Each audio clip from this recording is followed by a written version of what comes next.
Vamos pedir a curtida aqui, ó. Faz tempo que a gente não pede. Chega, deixe a sua curtida, tá? Quem não deu a curtida ainda deixa a curtida. E diga no chat aí de que cidades estão assistindo. E vamos aqui, ó. Colômbia, ICL Notícias de hoje, tá, pessoal? Agora há pouco aí. Além disso, a gente também tem que ter um olhar aqui para a América Latina. Sim.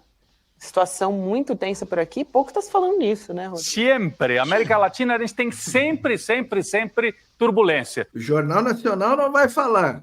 Vocês lembram? Acho que em menos de 3, 4 meses, tentativa de golpe na Bolívia. A gente conversou aqui, mostrou ao vivo, invasão do palácio em La Paz. Agora, o que acontece na Colômbia? O presidente Gustavo Petro denunciou uma tentativa de golpe de Estado que segue aquela linha de golpe de Estado brasileiro.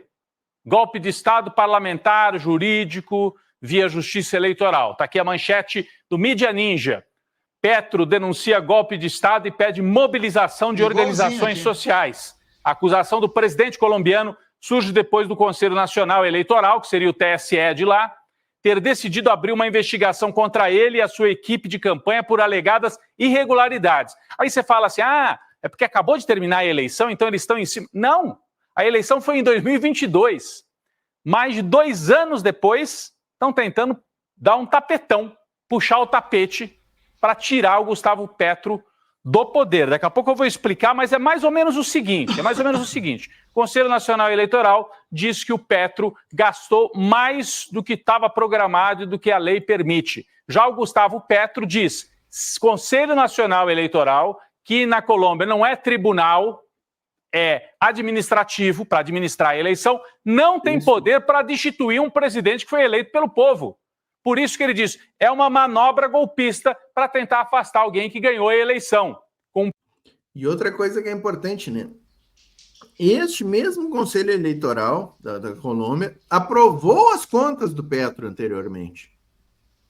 E está reabrindo um processo a pedido dos aliados do Uribe, que era a turma do antigo presidente da direita oligárquica lá da Colômbia. Né? Então, eles não têm competência funcional para fazer esse tipo de coisa e estão reabrindo algo que eles já tinham julgado, que já estava decidido, que as contas foram legítimas e tal. Né? Então, é golpe escancarado, né? É lawfare escancarado aqui. Um perfil de esquerda. Vamos ver o que diz o Petro. Tem um trecho curtinho em espanhol, mas dá para entender, depois eu traduzo um pedacinho aqui que fica alguma dúvida. Vamos lá. Colombianos y colombianas, hoy se ha roto el fuero integral del presidente de la República de Colombia, que defiende la Constitución. Hoy se ha dado el primer paso de un golpe de Estado contra mí, como presidente constitucional, elegido democráticamente por el voto popular por más de 11 millones de ciudadanos. De concretarse este acto, representaría la mayor afrenta a nuestra democracia en la historia del país. El Consejo Nacional Electoral, un organismo administrativo, infiltrado por los mismos politiqueros que han gobernado durante décadas nuestro país, ha formulado cargos en mi contra. Então ele resume aqui e usa a palavra. Iniciaram a tentativa de golpe de Estado contra mim. Ele disse, isso se concretizar é a maior afronta à democracia na Colômbia. Diz, o Conselho Nacional Eleitoral é um órgão administrativo, não tem poderes para romper um mandato presidencial. Né? Então, ele faz a denúncia, pede mobilização. E quem é o Gustavo Petro, para quem não se lembra? Primeiro presidente de esquerda na história da Colômbia. A Colômbia é um país... Eu estudei a Colômbia no meu mestrado. Olha, desde o século XIX, muita violência e disputas entre liberais e conservadores. O que a gente poderia chamar de esquerda, mesmo no século XX, foi sempre expurgada. Não foi permitido que a esquerda nunca chegasse ao poder. E não é por outro motivo que a esquerda vai para a guerrilha. Porque pelo sistema eleitoral ela não conseguia entrar. Era uma democracia fechada, oligárquica. Aquilo que no Brasil a gente viveu lá no começo, na República dos Coronéis, na República Velha, a Colômbia viveu durante todo o século XX. O próprio Gustavo Petro foi um guerrilheiro, não das Farc, mas do M19, que era um grupo mais urbano, de muitos jovens, estudantes, e que lutavam não pelo socialismo propriamente, mas por uma Colômbia mais democrática. Bom, ele larga as armas há muito tempo, virou político, foi prefeito de Bogotá, muito bem avaliado, virou presidente. Primeiro presidente de esquerda, não com uma plataforma socialista, revolucionária, um presidente de esquerda moderada. Da mesma forma que o Lula, da mesma forma que o Mujica, no Uruguai. Né? Só que nem isso é aceito pela elite colombiana. Ele, desde que tomou posse, está sendo atacado. E agora tentam dar um golpe via eleitoral, via judicial, contra o Gustavo Petro. Então, é algo para a gente prestar muita atenção e lembrar também que o Gustavo Petro é dos presidentes no mundo, ao lado do Lula, que mais se manifesta contra o massacre cometido por Israel contra Gaza, né, Gabi? Então eu estou muito atento, nós estamos todos muito atentos aqui ao que acontece na Colômbia, país vizinho, com uma enorme fronteira com o Brasil, país que tem conseguido se pacificar, as Farc abandonaram as armas, tem um outro grupo guerrilheiro ainda negociando também para abandonar as armas, um presidente de esquerda, centro-esquerda, que está agora pressionado pela direita, pela extrema-direita, que é muito forte lá na Colômbia. Então é disso que nós estamos falando, e a gente conhece bem esse tipo de história. É isso aqui que ele está falando é importante, né? Um dos presidentes que mais tem batido na questão sionista, né? Anti-sionista, e não só em falas, né? Ele rompeu já relações com Israel, né? A Colômbia, eu acho que é o único país, né, que rompeu relações efetivamente, que muita gente fala, né? Tá explicado o golpe. Muita gente, é um dos motivos. Bom, o Rodrigo Viana anotou bem isso aqui. O discurso dele na ONU foi um dos mais fortes contra o sionismo colonialista, né, e o regime de apartheid lá de Israel, né? E assim, tem muita gente que fala, né? O Brasil, o Lula, né? O Lula, o pessoal nem fala o Lula, né? Não é o Brasil, né? O Lula não rompeu relações com Israel. E eu tenho perguntado há muito tempo, quem rompeu? Rússia rompeu? Não. China rompeu? Não. Algum país da Europa rompeu? Não. Vietnã rompeu? Não. Quem mais? Só quem rompeu relações com Israel foi Colômbia, gente. Venezuela, Cuba e Bolívia já não tinham relações antes da história toda. Desde 2006 que a Venezuela não tem relações, Cuba antes, Bolívia também. Entendeu? Depois do início da operação, desse um ano aí para trás, só a Colômbia que tomou atitude efetiva. E tá aí, ó, bom registro E agora aqui, ó, a Janete colocou aqui, ó, daqui a pouco inventa uma pedalada fiscal para legitimar, entre aspas, o golpe, né? E o Rodrigo Viana vai falar justamente disso aqui, ó, agora. Como é que a Dilma foi derrubada? Ó. Pedalada fiscal. Nunca ninguém foi cobrado nesse nível por causa de pedalada fiscal. Na época se mostrou, vários governadores fizeram, e depois foi aprovada, e não houve perda de mandato, CNJ. só a Dilma. Então, aqui no Brasil, a gente conhece esse tipo de golpismo.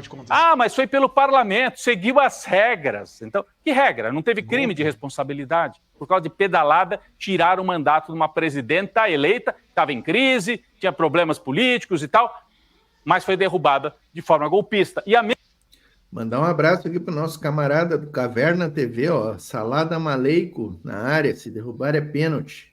Grande abraço aí, camarada. Mesma coisa se apronta lá na Colômbia. O Amaury Chamorro, que é comentarista, já teve várias vezes ao vivo aqui com a gente, me escreveu e falou, fiquem de olho. Eles vão tentar fazer rápido para o Petro não conseguir reagir. Vão tentar correr com esse processo. Rapidinho. Sim. A hora que piscar, já foi. Essa é a tentativa. E os Estados Unidos estão metidos nisso. Porque o Petro contesta a política dos Estados Unidos e de Israel na Palestina, de maneira firme. Da mesma forma que o Lula. Então, vamos ficar de olho. É o novo método de golpes parlamentares, judiciais, que foi adotado nos últimos anos, principalmente aqui na América Latina. Foi adotado para botar o Lula na cadeia. A ideia era matar, acabar com o Lula, acabar com o PT. Por isso que eu fico olhando para os números e a gente fica preocupado, porque realmente a direita é forte, o centro é mais forte, a centro-direita. O PT começa a recuperar um pouquinho, né, devagar, porque passou por um processo de aniquilamento. A tentativa era aniquilar, né? Então, a tradição da direita na América Latina é golpista, não aceitar nem reforma, nem reformismo. Fizeram isso com o Jango, chamavam o Jango de comunista, dono de terra no Rio Grande do Sul, e derrubaram em 64. O Getúlio, um nacionalista derrubado, que iam derrubar, ele se suicidou em 54. E com a... Pô, a Rede TVT nos botou o Netanyahu e agora o ICL botou o Bozo aqui na nossa tela. Não dá pra entender. Desculpa, tá, galera? Desculpa aí. Não é culpa nossa, tá? Dilma e o Lula, a gente sabe o que aconteceu. Aqui, ó. Lina Noronha. Chegou a Lina Noronha aqui e perguntou se a gente não dorme, ô Celso. Tamo na luta, Lina. Tamo na luta. Ela tem que voltar aqui, né, cara? Falou muito pouco aquele dia, cara. Tem que falar mais sobre Cuba, trazer umas fotos, cara. Mostrar o país lindo que é, né? Vamos marcar uma segunda parte de Cuba, né? Para a Lina trazer umas fotos aqui, umas imagens. Isso. Vamos fazer mais do povo, da cultura. Vamos fazer um Cuba turístico aqui, né? Sem essa de ficar... Com esse negócio do Che Guevara, da morte do Che Guevara, podia ter sido hoje, inclusive, pois né? Pois é, podia, né? Podia. Tinha que entrar hoje agora aí, manda o link. Depois eu vou procurar um vídeo aqui do Che Guevara para a gente registrar com mais força essa data, né? O momento mais infame da história da República, quando Jair Bolsonaro vota pelo impeachment da Dilma, ecoando o nome de um torturador, de um bandido, que é o ídolo dele. Tinha que ter saído algemado do Congresso. Então aqui se mostrou dele foi a bandidagem que seria o governo Bolsonaro, e ele ganha. Esse fato aí é lamentável, né? O Brasil não deve saber dessa vergonha, né, de Porto Alegre, né? O cara diz que aquele cara nem é sobrinho do Ustra, né? Diz que ele pegou o alcunha ali, diz que ele é mentiroso ainda, né? Mas enfim, não vale perder tempo com a eleição. Então, esses processos são muito perigosos na América Latina. Nossa solidariedade à Colômbia e que a democracia permaneça firme lá na Colômbia, enquanto aqui a gente vai lidando com uma direita também crescente, né, Gabi? Uma direita perigosa, crescente, cheio de ramificações, né? Cheio de emboscadas, novas emboscadas em cima do STF. A gente vive um momento delicado também. Exatamente. Eu ia, inclusive, parece que você adivinhou, Chico, que eu tinha anotado justamente isso. Dizer que aqui no Brasil a gente conhece já o golpismo parlamentar e agora a gente conhece o golpismo parlamentar não contra o Poder Executivo, mas contra o Poder Judiciário. A manchete no site do ICL. Avança na Câmara um pacote para limitar os poderes de ministros do Supremo Tribunal Federal. Então, a direita está encastelada aqui, no parlamento. Essa direita, comandada pelo Cunha, derrubou a Dilma, tropeou o país, e ela continua forte, com o orçamento secreto, que foi implantado pelo Cunha e consolidado pelo Lira. E agora tenta atacar também o Poder Judiciário. Então, cheia de emboscadas, é o que disse o Chico. Uma direita golpista, cheia de manobras, de emboscadas, forte também eleitoralmente e cheia de ramificações. Não depende mais só do Bolsonaro. Isso é que é preocupante. Diria, hein, tem um monte de mini Bolsonaro. Quem diria que a gente está na mesma trincheira do Xandão e do Alckmin um dia? Não é pouca coisa, né? Olha, para ver a nossa situação realmente... Esses aí são os bons, né, cara? Não é pouca coisa essa sinuca de bico que nos meteram, né? Cara, eu tava falando ali que ele pegou... mas tipo assim, a Cristina Kirchner, né? Tipo, olha o que fizeram com ela, cara. Tipo, ela nem dá pra chamar a mulher de esquerda, cara. Nem fez coisa nenhuma, e os caras pra botar o Milei, cara, pra ferrar... Fizeram todo o processo contra ela, de lawfare. Fortíssimo lá na Argentina o processo contra sempre ela. Sempre igual, a mesma coisa. Como é que é o nome do equatoriano, né? Rafael Correia, né? Não pode voltar para o Equador. Né? Uma condenação absurda lá, né? O Evo Morales agora reativaram um processo aí contra ele, que estava há 5 anos já paralisado, né? Então é a nova arma de guerra, né, dos estadunidenses, os processos de lawfare, né? Cara, a democracia na América Latina é um castelinho de areia que os gringos vêm e dão um chute a cada vez que eles passam. É isso que é a nossa democracia, por isso que as pessoas depois falam do Maduro, porque lá é uma ditadura. Cara, antes o Brasil fosse uma ditadura, que nem a Venezuela.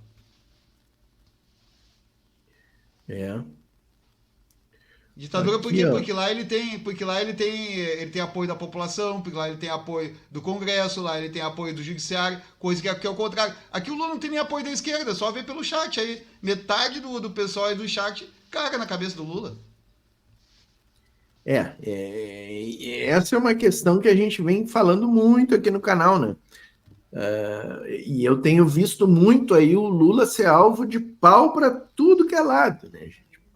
Deixa a direita bater no Lula, pessoal. Deixa a direita, eles fazem bem esse serviço de bater no Lula, de bater no Boulos. Não precisa a gente fazer. Não precisa a gente fazer, né? Até os portugueses vêm com aquele papo, mas o Lula tem que ser um líder mundial. Cara, coitado do Lula, cara, se ele conseguir ser presidente do Brasil, para mim é muito. Sabe? Tipo, os portugueses apoiando a OTAN lá, dando armas para a Ucrânia e querem que o Lula seja o líder mundial. Cara, sabe qual é a questão, assim? Aí o pessoal vai dizer, mas vocês também batem de vez em quando, né? Não, tipo, a gente bate no governo. É diferente. No governo em alguns episódios, porque quer ver uma coisa? Tu pega aí os caras batendo no governo Lula, algumas questões tipo assim, ó. O Lula vai mexer no BPC, cara. Não tem nada sobre isso. Nada. Tá? O que tem de mexer no BPC? A mídia é canalha, Portinho. A mídia canalha. Não informativa. Essa história do BPC, mas não é mídia canalha. É a esquerda caindo nesses contos da carochinha, velho. Também. Porque o que é essa... Olha a história do BPC, tá? Fizeram aí uma matéria dizendo que o Lula ia mudar o valor. O BPC não ia mais ser o salário mínimo. Tá? Primeira coisa. O BPC, gente, está previsto no artigo 203, inciso 5º da Constituição. E lá diz que será pago um salário mínimo para o idoso com mais de 65 anos e a pessoa com deficiência nos termos da lei, que é a pessoa com deficiência que ganha, né, um valor X ali, a família dela, né? Mas está na Constituição, gente, que é um salário mínimo. Então não é o Lula que vai mudar o BPC. O Congresso tem que mudar, se quiser mudar. Então não tem a mínima chance. Não tem a mínima chance do valor do BPC mudar. Mas sabe por que eu falo mídia canalha, Potinho? Hein, Celso? Porque não tem nem PEC no Congresso para isso. Sim. Uma mentiragem, cara. Mídia canalha. Quando tiver a PEC, que não vai ter PEC nenhuma, porque ninguém vai ter coragem de fazer essa PEC.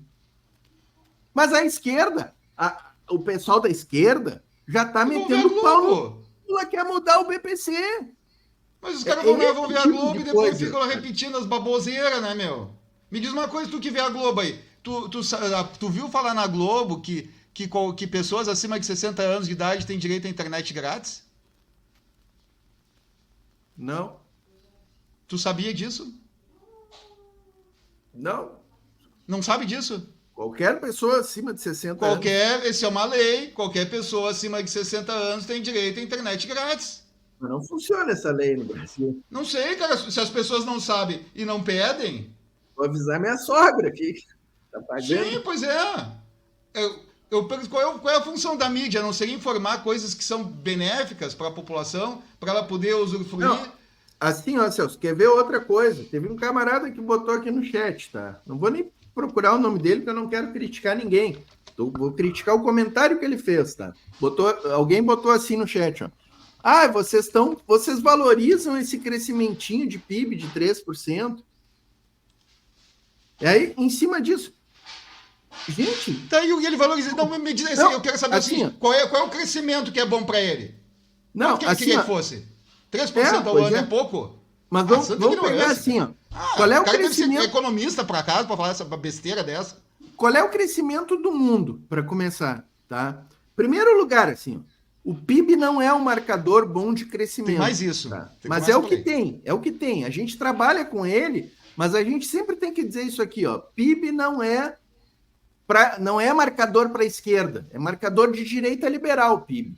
Inclusive, uma coisa que tu falou, Potinho, deixa eu só te interromper um pouquinho. Uma coisa que tu falou que eu gostei muito, cara, que tu disse assim, ó, que durante a ditadura houve crescimento do PIB, houve crescimento, mas o que não houve que tu falou? Explica aí, pessoal. Por que distribuição do bolo, né? O próprio Delfim Moreira disse, primeiro a gente tem que fazer o bolo crescer e depois a gente distribui. Aí o Delfim fez o bolo crescer e comeu todo o bolo, os empresários, né? E o povão não ganhou nada. Teve arroxo salarial, teve retirada de direitos, né? Com o PIB bombando. Então, o PIB definitivamente não é um índice para a esquerda ficar debatendo, o PIB cresce, o PIB... Mas é o que temos aí, né? Aí eu te garanto que esse cara que tá falando que o crescimento do PIB foi pequeno, ele não tá nem se importando com os 20 milhões que voltaram, que passaram a ter comida todo dia. Não, aí... Tô preocupado com o PIBzinho. Pega esse PIB no teu, sabe? Essa questão é outra. Essa questão do povo que tá na fome, tá? É outra questão. No primeiro ano, o governo Lula assume com 33 milhões, tá? Na linha de fome. No primeiro ano, tira 20. Ainda tem 13. O pessoal que quer criticar gratuitamente o governo Lula vai dizer: tem 13 milhões de pessoas passando fome e vocês estão comemorando.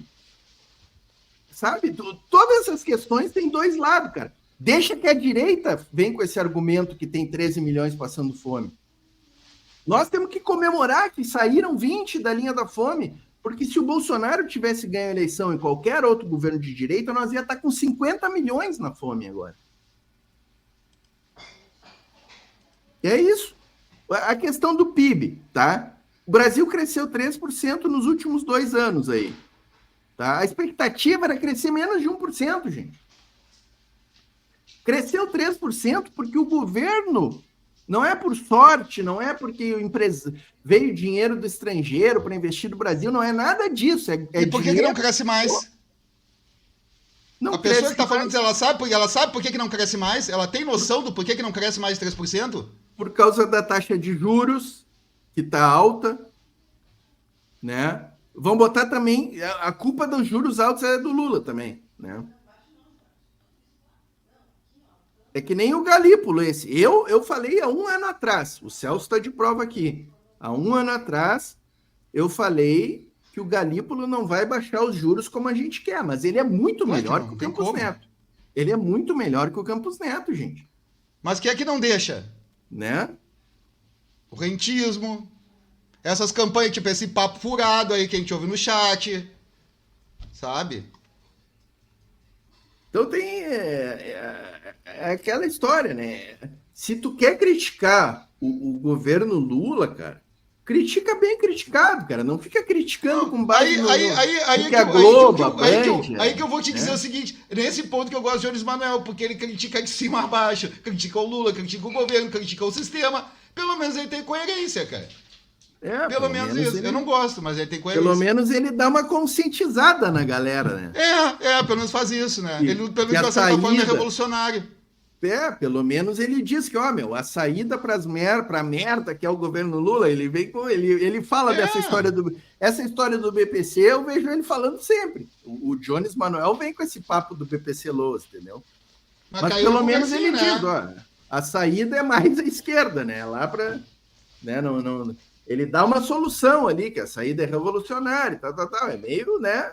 É o idealismo, né? É idealismo puro, né? Mas pois é, o marxista trabalha com a prática, que é o que se tem para hoje, né, cara? Hoje não é caviar, cara. Hoje é arroz e feijão que a gente tem, e olha lá. Ó, a Lina Noronha aqui, ó. Ruim igual o Campos Neto, só o avô dele.